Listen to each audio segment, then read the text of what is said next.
morning to you and welcome to Book Club Corner. I am Jewel Greene and thank you for tuning in with us. Viewers across the Caribbean and in Trinidad and Tobago, another Wednesday of some awesome conversations about books with the published authors. And today we have a really special guest. I can't tell you how excited I am to have this conversation with him. And he is, let me tell you, lots of things. First of all, he is here with us today to talk about his book, An Encounter with Haiti, Notes of the Special Advisor on Haiti. And he is here in his primary role as the former Special Advisor to the United Nations Secretary General Kofi Annan as the Special Advisor on Haiti, as well as he's the former permanent secretary in the Office of the Prime Minister. He's also the former, as you can see here, the former head of the public service, the former interim executive director of the Institute of Business with UB St.Augustine, and he is also a published author, and we're so happy to have him here. I have some hair sticking out. I'm so happy to have him here, and he is none other than Mr. Reginald Dumas. We're so pleased to have you here. We're excited. His book is entitled An Encounter with Haiti, and we're going to get into this book today. It has some really good nuggets inside of here. People are telling you, get this book, get it now. Mr. Dumas, before we start, we always do some wine tasting here at Book Club Corner because we do brunch and we like to relax and have a sip and a chat. So we have here some sweet potato wine.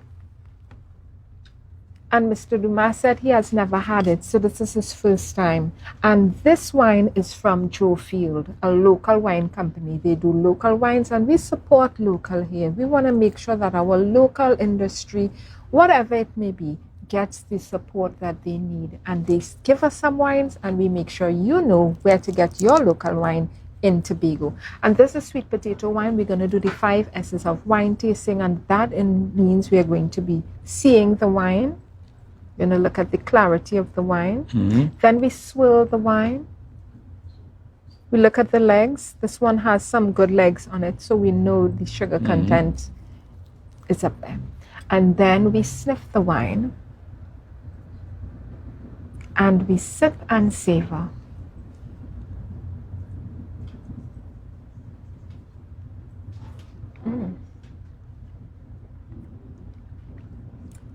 Would you consider this too sweet, Mr. Dumas? I know you told me you like the drier wines. Well, I do like dry wine. Yes, but, me too. But no, this is good. Interesting. I sweet potato. Yes, I imagine. I tell you, never saw sweet potatoes in this form before. Exactly. You're always eating it. Now you're getting to drink your vegetables, people. Yes, I never thought I would drink a sweet potato. Mm-hmm. This is the next step to juicing, guys. Right here in the Caribbean, we're going to be juicing all our fruits and vegetables and roots as well. But Mr. Dumas, we're so happy to have you because we're having some important conversations with this book. And one of the things I wanted to discuss with you, and we were having our pre-book club discussion. Tell me, how did you get into the Foreign Service in Trinidad and Tobago? Because people want to know, right? How did you get into the Foreign Service, and is it something you would recommend for a career? I can't tell you what it's like today because I have no connection at all with our Foreign Service. I can't tell you. But how did I get in? In fact, it was not the Trinidad and Tobago Foreign Service at all. It was federal government Foreign Service that I was getting into. Mm-hmm. There was a Federation of the West Indies. I remember. Before your time, you can't remember this. Well, my mom, she made sure we knew. Yeah. Yes. And there were, I think, 15 of us from throughout the region who were chosen after interviews, etc., to be the nucleus of the Foreign Service of what was hoped would be the independent federation of the West Indies. I was one of those chosen, and we were sent off for training in different parts. I was sent to Geneva and then to Rome to work at the British Embassy and also to the British Consulate General in Naples to get some experience of how a Consulate General operates. Right. And I think it was while I was in Italy, not I think I know, it was while I was in Italy, there was a referendum in Jamaica as to whether Jamaica wanted to remain in the Federation or not. Yes. And the Jamaicans decided that they wanted out of the Federation. So the Federation collapsed. Yes. Yes. Eric Williams' famous words, there were 10 members, one from 10 is not. That's what my mother pounded into her head. She always said it. She said, yes, Eric Williams said 1 from 10 is not, It's and not. that was it. And that was it. We were out. So we came back home. I came back to Trinidad and Tobago.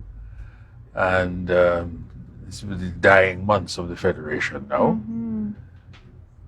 And Trinidad and Tobago, well, Jamaica, of course, was going independent. Trinidad and Tobago decided it was going independent. Both became independent in the same month, Yes. August of 1962.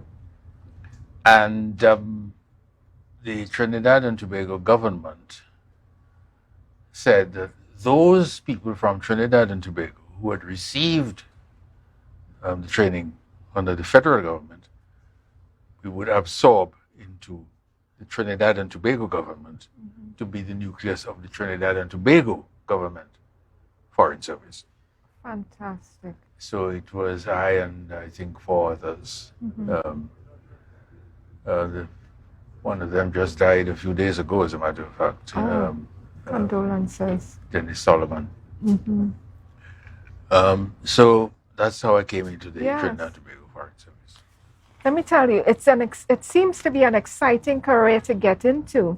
When when I picked up this book and I saw Haiti. Now, guys, Haiti is the first independent Black republic in the world. The first.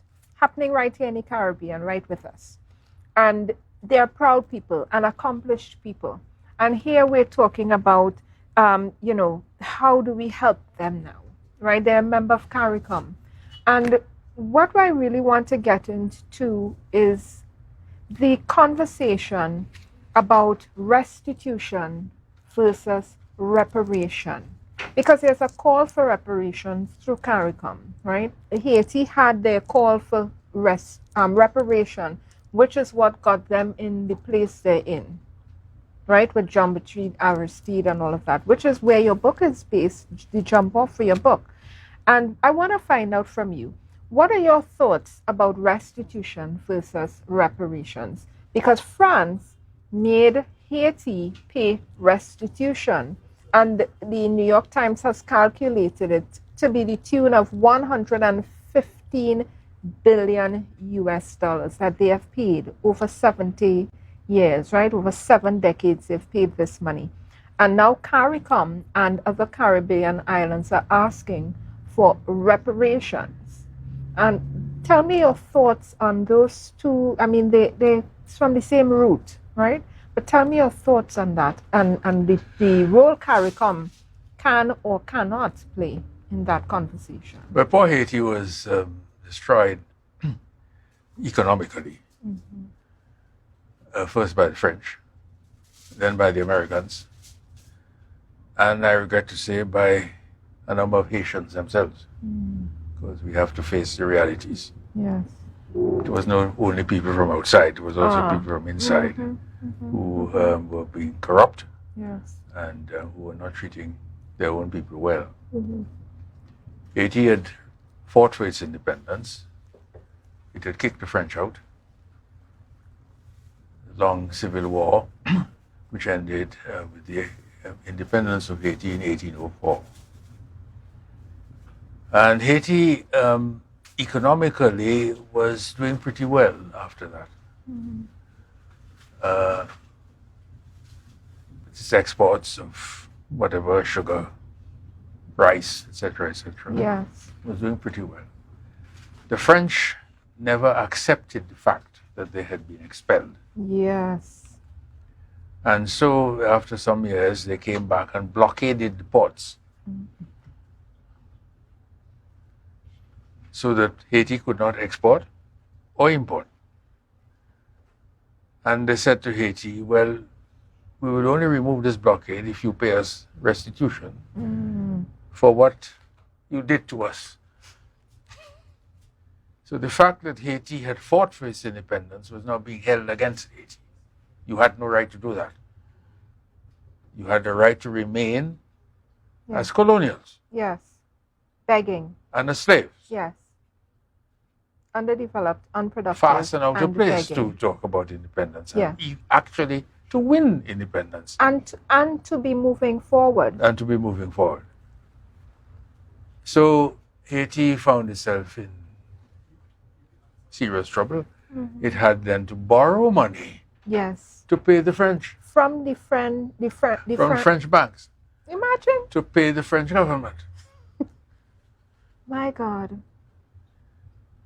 Then the Americans arrived in the 20th century because they had to borrow also from an American bank.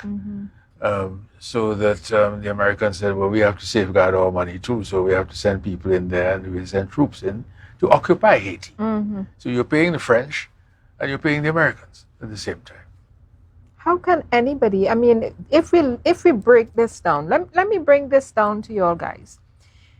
If we break this down to a personal level, imagine you have now gotten emancipated from slavery, and now you're trying to make a life for yourself and for your family in Tobago. We're using Tobago, that's where we are.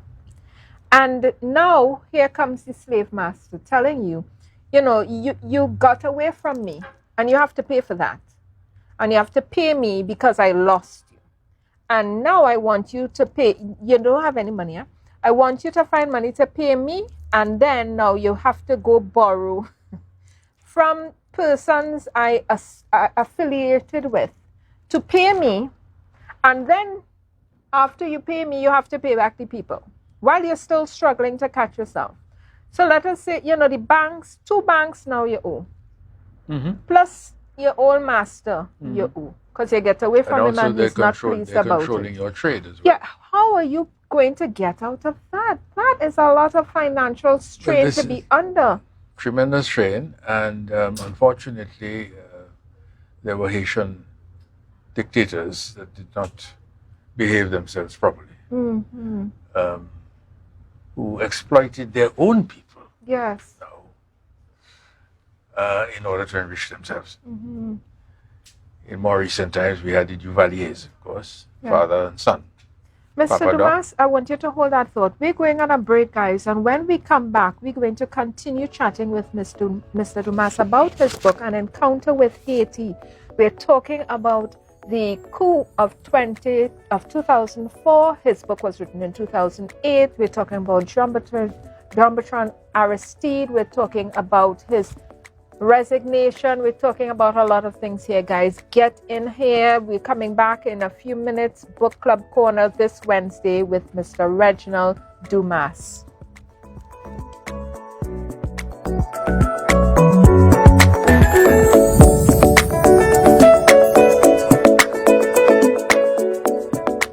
And we're back, guys, with Mr. Reginald Dumas talking about his book, An Encounter with Haiti, Notes of a Special Advisor.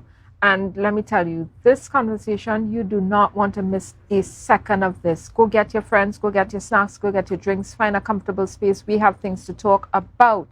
Mr. Dumas, tell us. Set the stage for us. Sicily, I'm joking. Haiti, you know, so Jean-Bertrand Aristide has to resign, quote unquote. That's what they told you. Yes, that's what they touted as what was happening. That was not it. They told him he had to resign. Yes. He had to In go. no uncertain terms. Yes. And then his family lived The French in and exile. the Americans. This Yes. is 2004. This is 2004. Your book, written 2008. Tell us about how this book came to be, written about your work as a special advisor to the United Nations. Well, you notice that the first part of the book I finished actually the following year, in 2005. Yes. Then I wrote a long epilogue, which is almost as long as the main book itself. And that was 2008. Because I left it there and then I added all this stuff afterwards. Mm-hmm. But I came in 2004 at the invitation of Kofi Annan, who was then the Secretary General of the United Nations. Mm-hmm. Called me here one morning, and I was in my study at home, and the phone rang, and it was Kofi on the phone. And he said, look, I'd like you to be my special advisor to Haiti, on Haiti. Mm-hmm. I said, what? I said, well, let me think about it. And he said, no time to think about it. You have to let me know. So this was the most rapid thought I've had. Mm-hmm. I can imagine.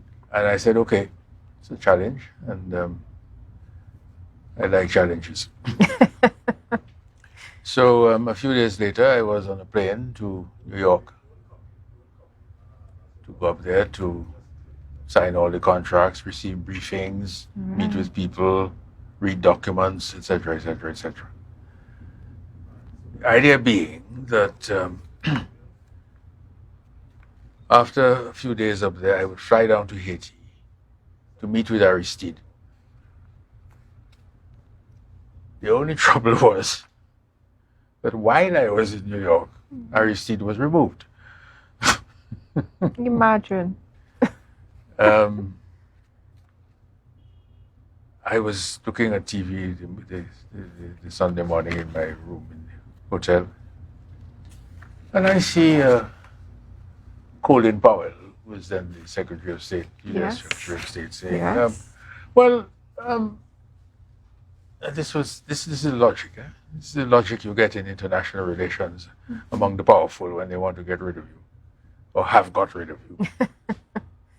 So done. Aristide was, yes, he was elected democratically, but he didn't govern democratically. And I'm sitting there looking at this, I say, I don't believe my ears. Because the United States, after all, is a country that has fraternized with dictatorships all over the world, where people are not even elected, let alone democratically, and certainly don't govern democratically. But Aristide had to go. They sent in a plane from Guantanamo in Cuba, pick him up, having told him, you have to go. They took him out. They didn't even know where they were taking him. No. Because I read some of the works that came out of, what happened, and I saw that he kept asking them, and they couldn't give him an answer, not because they didn't want to. Yeah, they didn't know. They didn't know. They took him, they flew him out. They refueled in Antigua. And if you refuel in Antigua, it means you're going to take a long trip. A very long trip. So they flew across the Atlantic. And while they're doing their negotiating with countries, who will take him? So who will take him? And finally, one country, the Central African Republic, said, we will take him. So they went and deposited him and his wife and his entourage in the Central African Republic. Yes.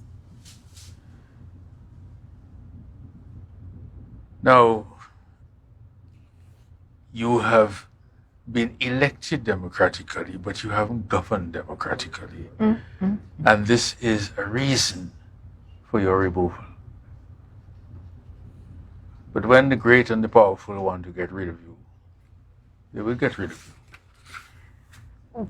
Those are conversations when you start to use words such as the large powers, right? and the small island states and the small, those kinds of words that get bandied around. We know what that means as CARICOM people.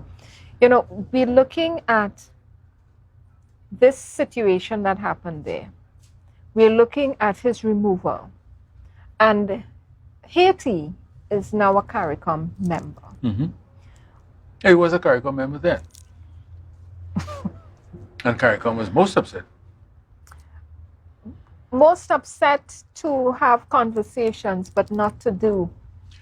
Well, talk about some of the shortcomings, or what we would call failings of CARICOM, perhaps to action some of the things that they talked about. In all fairness, I have to say that the Jamaican Prime Minister, P.J. Patterson at the time, was not merely furious by what had happened, because CARICOM had worked out a Haiti plan, because Haiti was not doing well. I mean, yes, long before anything Powell said, or the French foreign minister said, Haiti was not doing well. Yes, and they said, look, we have to help Haiti, and so they had worked out a CARICOM plan, which had been put before the United Nations as to how CARICOM and others too could help Haiti. So when Aristide was removed, Patterson hit the roof, because he was then the chairman of CARICOM, and Jamaica was the one pushing this plan in particular. And he was fit to be tied.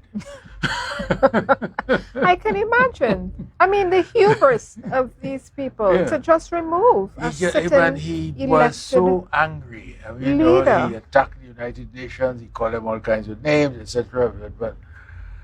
And I am from a CARICOM country. I have to meet with Patterson. So I said, I hope I survive. My God, what a time. So when I was, I did fly down to Jamaica from New York to meet with Patterson.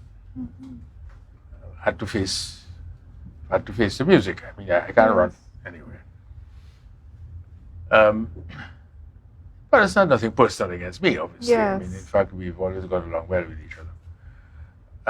And he expressed his anger and his dismay to me, which I could understand. 2 weeks later,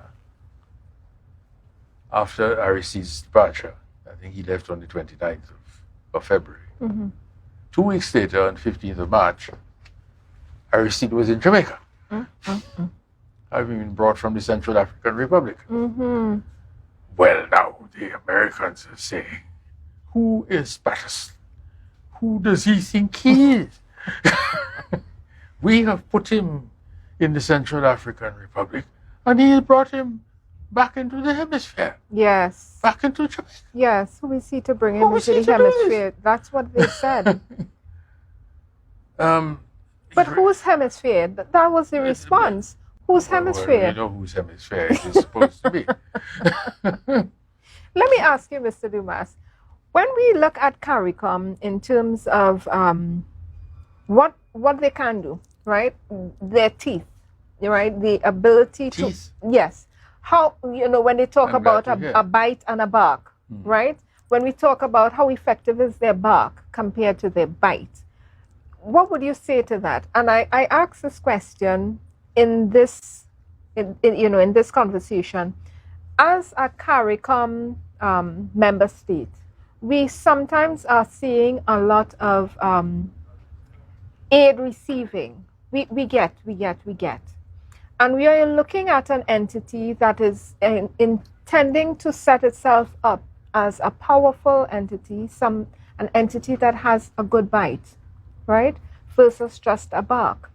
And what I'm asking, how can an entity that is on the receiving end of aid then turn around and want to give directives and have an adult conversation, right?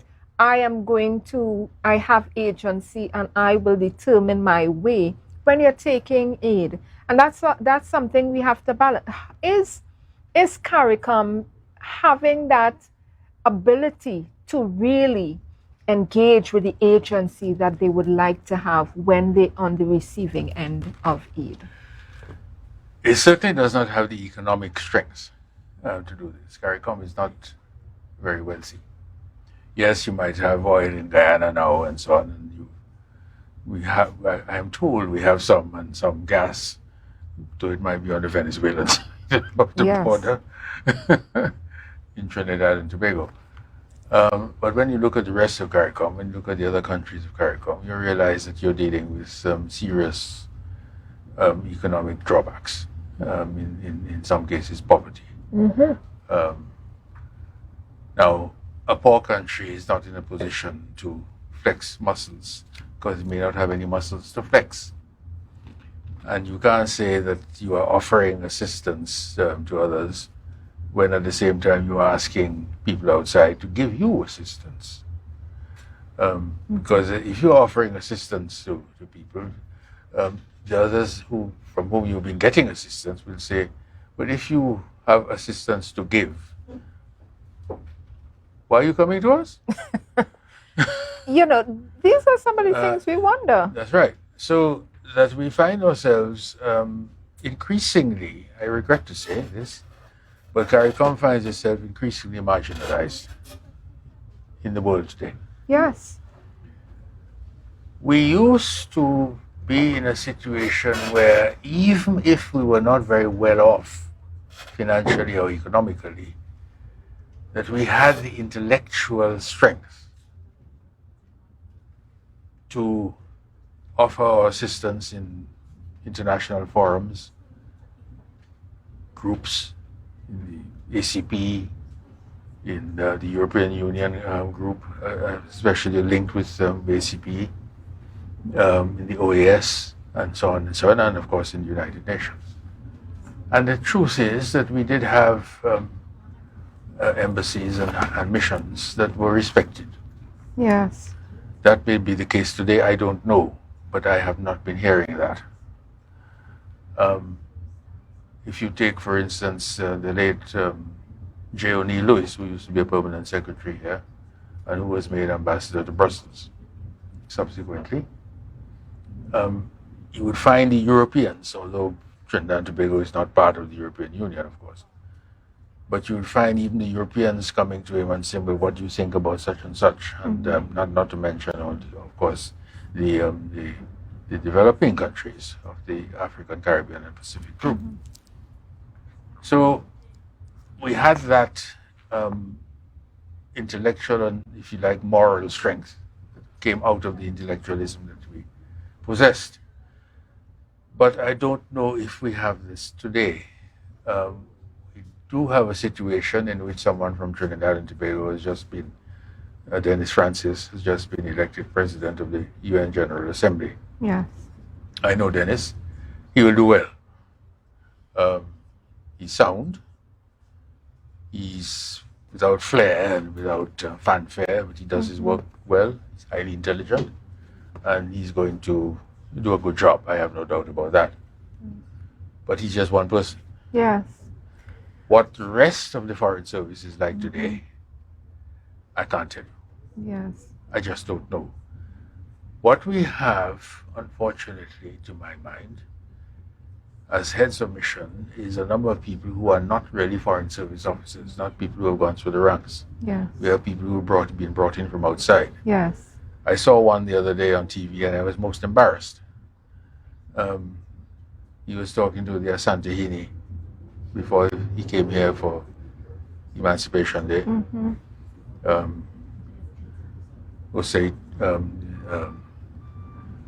Up in Kumasi. And here was this man whom I had never seen before and of whom I had never heard, but who was represented as the High Commissioner of Trinidad and Tobago to Ghana and a number of African countries. In fact, so many African countries that it was clear to me that he could not do his work properly. Yes. Because there were too many. Mr. Dumas, this is not... Yeah. This is not how it should be done. Not how it should be. Yes. Mr. Dumas, we're out of time. this conversation could go on for days, people. I'm so enthralled by the information and the energy we have here with us today. Guys, we're wrapping up. Thank you so much for sticking with us, for tuning in for Book Club Corner every Wednesday. We're here on Tobago Updates talking to another published author. And we had with us today Mr. Reginald Dumas, an amazing find. Let me tell you, the brain on this guy, if we could preserve it.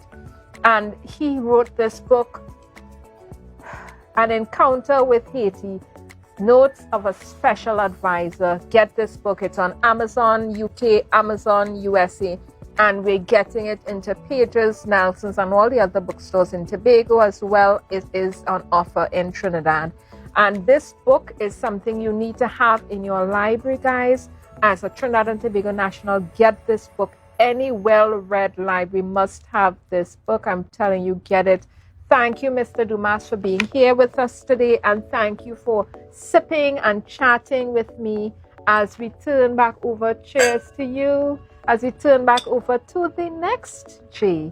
That is Janelle with Brunch, and thank you for tuning in with us. And we'll be back next week, Wednesday, when we talk to the first female flight captain, pilot for BWIE next week. Thank you.